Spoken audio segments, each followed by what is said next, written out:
Today I'm going to give a quick update on the boat search. It's been a long time since I've talked about that. It's probably been 10 months or so since I've done that. And I know a lot of the followers here came from some of the bass boat search and comparison content.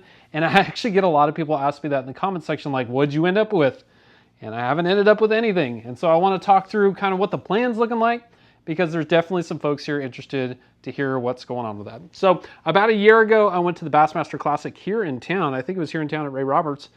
And I was on the hunt for a new boat. I run a Tracker 190TX, which is one of the first boats I've had. I've been around boats for a long time. This is my own personal boat.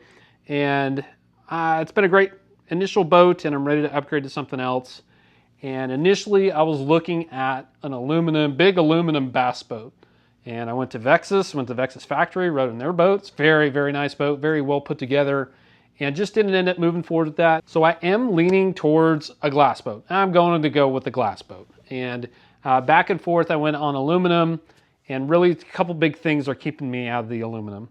One is there's not a huge secondary market. I'm going to buy a barely used boat. More than likely, I'm going to buy a barely used boat.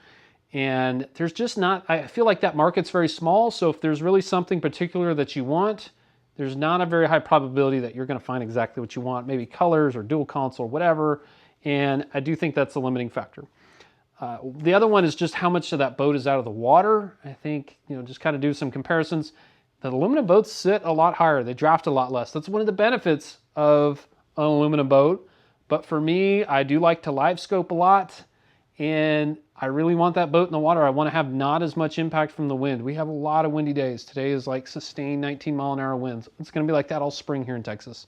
And so being able to stay where I want to be and not be as impacted by the wind is a big part of that. I've really, really struggled with that lately with my 190. It just gets blown all over, and I think a glass boat will really help me with that aspect of it. The performance is what I'm after. I like to go fast.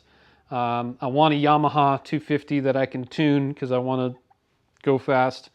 And, I want the aesthetics of a glass boat. If I'm going to go drop that kind of money on it, I want it to look sharp. Like, I want it to look like what it costs. And I don't feel like I get that with aluminum boat. Like, they look good, but they don't give you that, like, race car, sports car vibe that I like. I have a 72 Plymouth Cuda right here. I'm a car guy. Aesthetics is important to me. I know it's not for everybody. But I'm going to go with a glass boat. That said, it's been a while since we've done an update. So what I'm looking for, the top of my list is going to be a Phoenix or a Basscat. That's pretty much where I'm at. And the reason Phoenix really pings my radar is this past year, I went with the Bassmaster Elites. I rode with Brad Watley and Paul Marks at Lake Fork. I was a judge, which is an amazing experience. If you ever get an opportunity to do that, 10 out of 10. And got to spend, a full day with these guys running them at full tilt. Like, the performance of their Phoenix boats was freaking awesome. Like, the boat handled really, really well. So that pinged them on my radar. And Basscat is just like, it's hard to argue with that name, right? They're like the cream of the crop. Like, if you start talking top end boats, Basscat is that. I don't know that they're going to have a boat that I'm in love with though. And I'll talk through that in a second. So we're talking about those two. And let's talk about what's in the very near future here. So we are going to the Bassmaster Classic just to attend. I want to look around. I love doing the expo, love seeing all the things, and that's going to be here in like 2 weeks in Tennessee. And on our way from Texas to Tennessee, we're stopping at the Phoenix factory, and I'm going to do a factory tour there and see what they have to offer. Like I said, I'm probably not buying a brand spanking new boat, but I want to see how they're put together. I want to talk to the guys about the different trim levels and all the things. And maybe I do go with a new boat. I don't know, but I want to see what they do and how they build them. They're not too far out of the way on our way to the Classic in Tennessee. So we're going to make a pit stop there. Also at the expo, I'm going to be crawling all over the Basscats and the Phoenixes. I want to look at the models inside and out. I'm pretty sure I'm set on a 20-footer. The biggest hang-up, I kind of alluded to this earlier, the biggest hang-up I have with the Basscat is the distance between where the graph mount is and the pedal.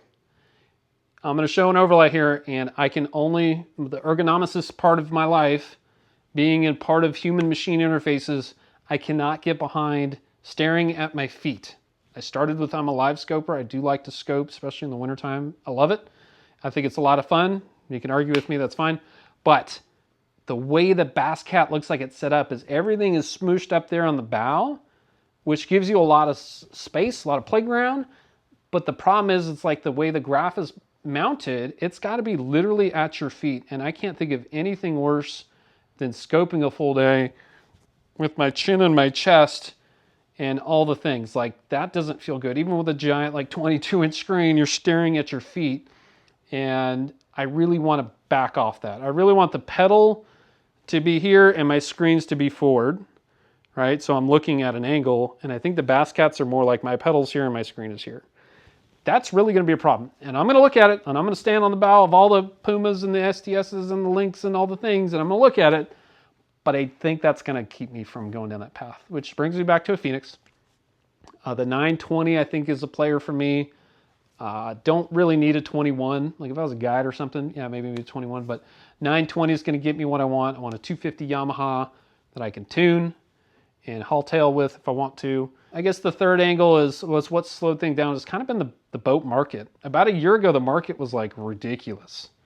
Like, the used boat market was just atrocious. And it's definitely seems like it's cooled off a lot, which plays into my favor.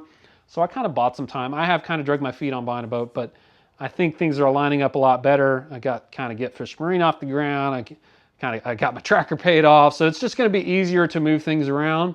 And I'm going to say within 6 months, we're going to have a newer boat in the fleet ready to run. And I'm super pumped about that. I am very, very ready to upgrade. My tracker is getting the job done, but gosh, it's a tracker. And if you've ever owned one or spent much time around one, they're very crude. They are very entry level, which is why they're priced that way. But I am ready for something better. So that is my update on the boat search. Love to hear your comments. If there's a different boat I should be looking at, I'm going to rattle some off and maybe why not. Vexus makes a fantastic boat. Aesthetically, I just really prefer like the Phoenix or the Cat. Just the whole vibe of the boat. They're definitely top shelf too, but Vexus glass boat, maybe not my favorite. Nitro, no thank you. They seem consumable. We've got Skeeter, seems like, man, okay, so let me talk about Skeeter. I went on a Skeeter Facebook group full of Skeeter people. And usually when you do that, like, you're going to get extremely biased feedback. And I just said, I'm looking at a new boat. I'm looking at this or this. So help me make the move to a Skeeter. Skeeters, like, growing up, that was the jam. Like, if you had a Skeeter, you're badass. They make a great boat. And almost all the feedback from the Skeeter Facebook group was like, buy something else. Don't buy anything. Like, within the last couple of years. So that really scared me off Skeeter. Like, if their own customers are calling me off, then that makes me really nervous. Falcon, I don't know much about Falcon. I don't really have a close dealer, I don't think.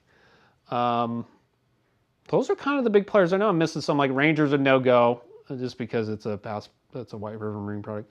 And yeah, that's pretty much it. So I kind of rattled off a couple. If there's a brand or a model that you think is like going to fit my needs, would love to hear about it in the comment section, and I will keep you posted. I'll probably do a video from the Classic of like, here's what I like between the Phoenix and the Basscat.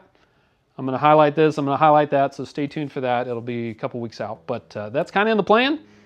Thanks for coming along, and we'll see you on the next video, and hopefully soon with a newer boat.